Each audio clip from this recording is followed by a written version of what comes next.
Bonjour à toutes, bonjour à tous. Nous nous retrouvons aujourd'hui pour la deuxième partie de notre vidéo sur les rapports de la CIA. Ces rapports nommés Global Trends, qu'on peut traduire par tendance globale ou tendance mondiale, dont il existe 6 au total. Alors nous nous étions quittés sur quelques interrogations. Que sont ces rapports? Pourquoi et comment la CIA les a conçus? Ont-ils véritablement prévu ou prédit la pandémie que nous vivons actuellement? Que disent alors ces rapports sur la suite de cette pandémie, ses conséquences en termes de mortalité et aussi quand est-ce qu'elle prendra fin? Quelles seront les autres conséquences économiques, politiques, sécuritaires de cette pandémie? Et enfin, quelles sont les autres informations présentes et futures sur notre planète que livrent ces rapports? Alors dans cette deuxième partie de notre vidéo, nous allons tenter de répondre du mieux que possible à toutes ces interrogations.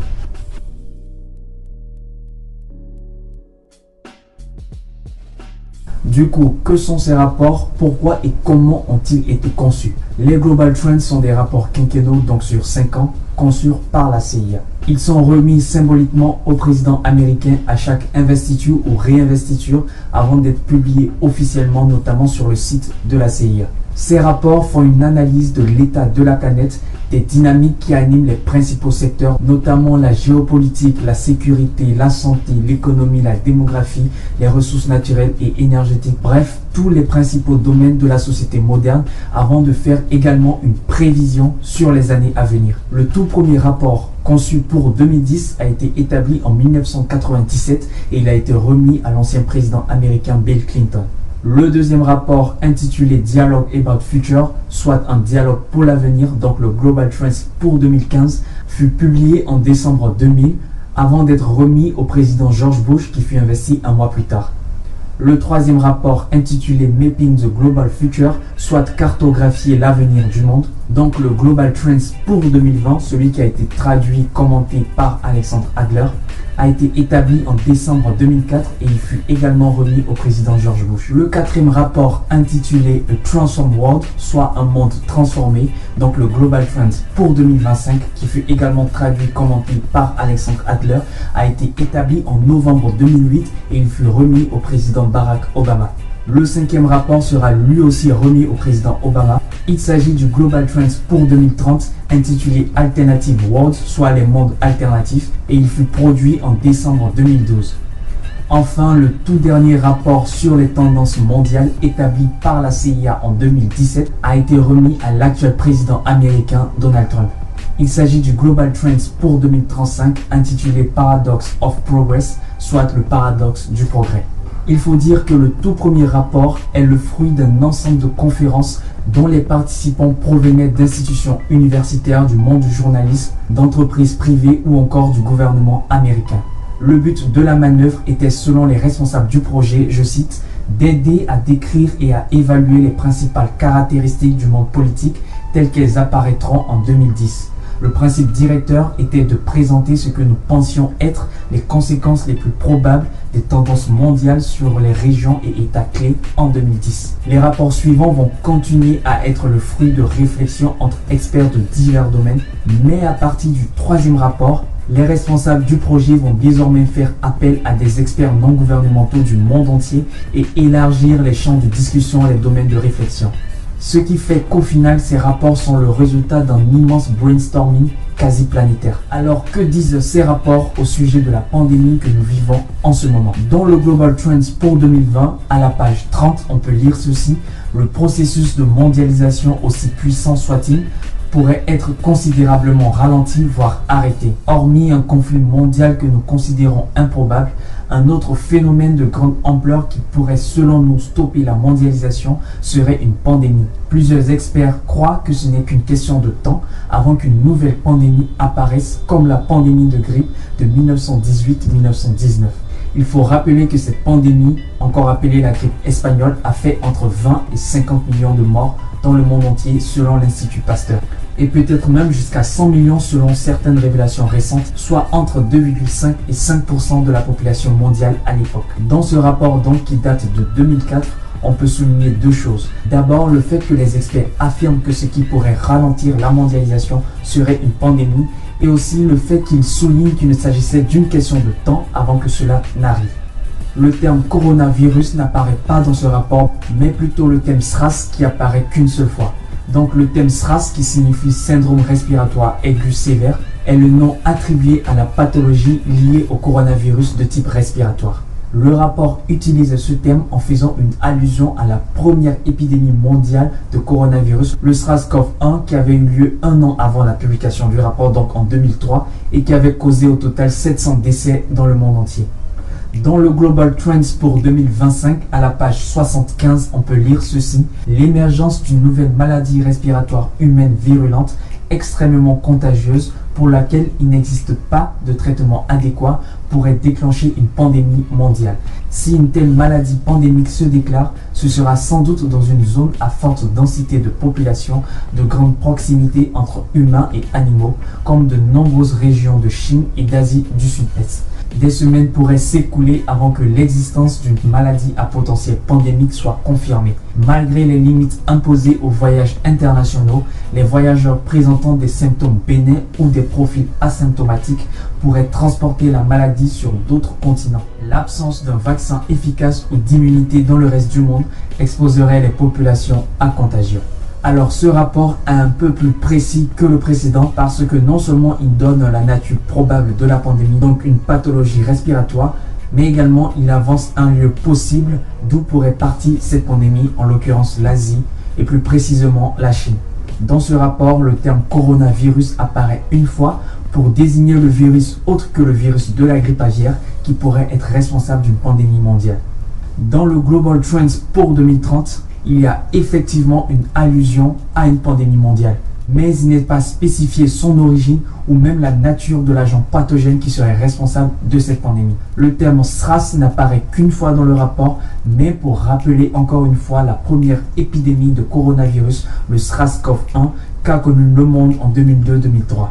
Ainsi, à la page 13 du Global Trends pour 2030, on peut lire: un nouvel agent pathogène respiratoire facilement transmissible et qui tue ou invalide plus d'1% de ses victimes fait partie des événements perturbateurs les plus possibles. Une telle situation entraînerait une pandémie mondiale qui causerait des souffrances et des décès dans tous les coins du monde, probablement en moins de 6 mois. Malheureusement, ce n'est pas une menace hypothétique de nouveaux agents pathogènes qui se propagent lentement mais qui sont tout aussi mortels, sinon plus, comme le VIH-Sida, sont tout aussi susceptibles d'émerger d'ici 2030. Alors même si ce rapport fait une allusion à une pandémie qui serait liée à un agent pathogène de type respiratoire, on peut dire qu'il renoue avec la généralité du Global Trends pour 2020, puisqu'il affirme que de nouveaux agents pathogènes tout aussi mortels que le VIH-Sida pourraient émerger d'ici 2030. Et il faut souligner que les rédacteurs de ce rapport affirment qu'il ne s'agit pas d'une menace hypothétique. Enfin, dans le dernier rapport, le Global Trends pour 2035, il n'est fait aucune mention du SRAS. Le rapport mentionne une seule fois le terme coronavirus à la page 112 pour parler cette fois-ci de la deuxième épidémie de coronavirus qu'a connue l'humanité. Il s'agit du MERS-CoV survenu en 2012 au Moyen-Orient et qui a fait au total 876 décès à travers le monde entier. Le Global Trends pour 2035 dit donc à cet effet: depuis 2012, l'Arabie Saoudite est aux prises avec une flambée du syndrome respiratoire du Moyen-Orient, encore appelé MERS-CoV, et l'on craint toujours que le virus ne mute et ne devienne de plus en plus contagieux. Cette affirmation m'a fait me souvenir d'un article paru dans le journal Jeune Afrique le 3 juin 2020 et qui était intitulé « Dans l'ombre du Covid-19, le syndrome respiratoire du Moyen-Orient ». Alors cet article affirmait que le MERS-CoV n'avait pas totalement disparu parce qu'en pleine pandémie de Covid-19, entre le 1er mars et le 31 mars 2020, l'Agence nationale de santé en Arabie Saoudite avait notifié 15 nouveaux cas de contamination au MERS-CoV, donc 5 décès associés, soit un tiers des personnes contaminées. Il faut dire que l'OMS avait déjà signalé que l'infection par le MERS-CoV pouvait provoquer une maladie grave associée à une forte mortalité. En effet, ce virus est moins contagieux avec une transmission interhumaine plus faible que le Covid-19, mais il est beaucoup plus mortel. Enfin, à sa page 92, le Global Trends pour 2035 rappelle que d'autres virus de type grippal seraient susceptibles de déclencher une pandémie mondiale, notamment le virus de la grippe aviaire H5N1 qui est, je cite, endémique chez les volailles en Chine, en Indonésie et au Vietnam, avec un taux de mortalité élevé chez l'homme. Le virus H7N9 circule également chez les volailles chinoises et un nombre accru de cas humains ont été observés depuis 2013. Alors nous n'avons pas le temps de développer ce point sur les virus aviaires, mais il faut savoir que ces virus sont sujets à plusieurs mutations ces dernières années et deviennent de plus en plus dangereux pour l'homme.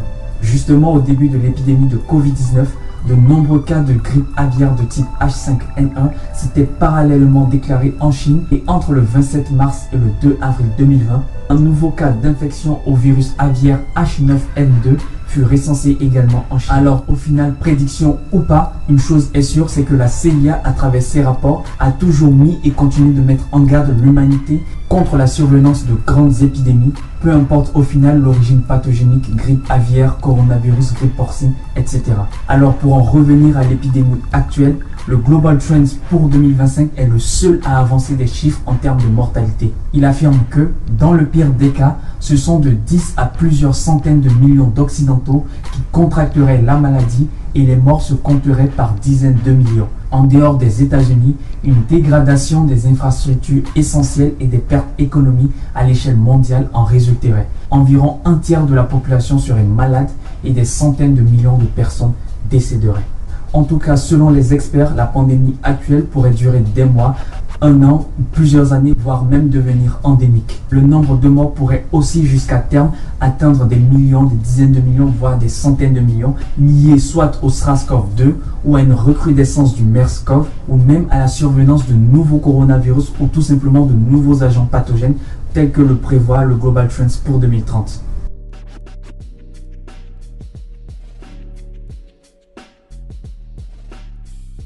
Enfin, pour la question de savoir quelles seront les conséquences politiques, économiques, sécuritaires de la pandémie actuelle et aussi sur la question de savoir quelles autres informations présentes et futures sur notre planète que livrent ces rapports, nous nous retrouverons pour une troisième et dernière partie de cette vidéo.